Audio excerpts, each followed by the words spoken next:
The United States and Israel have launched direct strikes inside Iran, and Iran is already responding. But this is not just another round of attacks.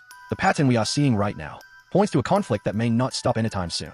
Before we go further, if you want clear, fact-based breakdowns like this, you can subscribe.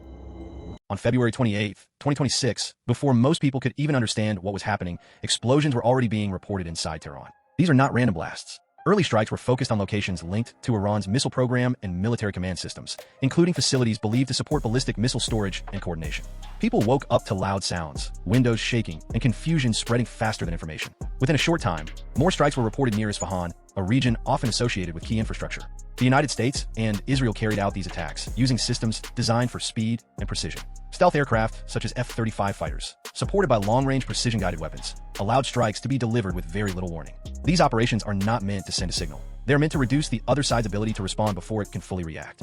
And for a brief moment, it appeared to work. Targets were hit, damage was visible, and the situation looked controlled. But that moment did not last. Within hours, the response began, and it did not come from just one direction. Iran launched a mix of ballistic missiles and armed drones, including Fateh Khyber. Some of these missiles are designed to travel long distances at high speed, making interception difficult, while drones are used to create pressure by approaching from multiple paths. Targets were not limited to Israel.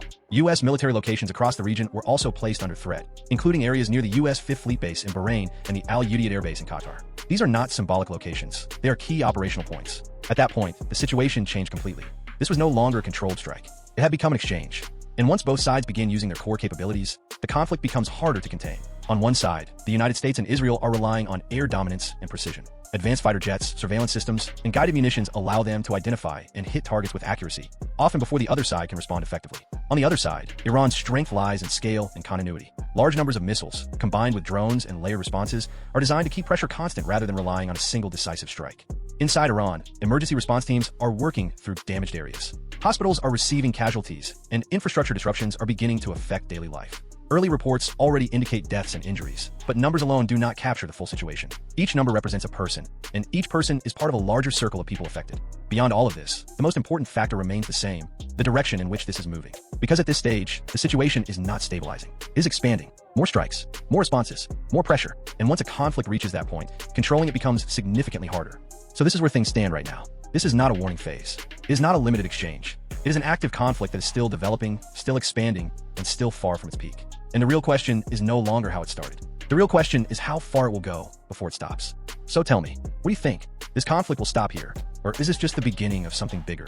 If you have a view on this, you can share it in the comments. And if this helped you understand what's happening, you can share this with others so more people stay aware.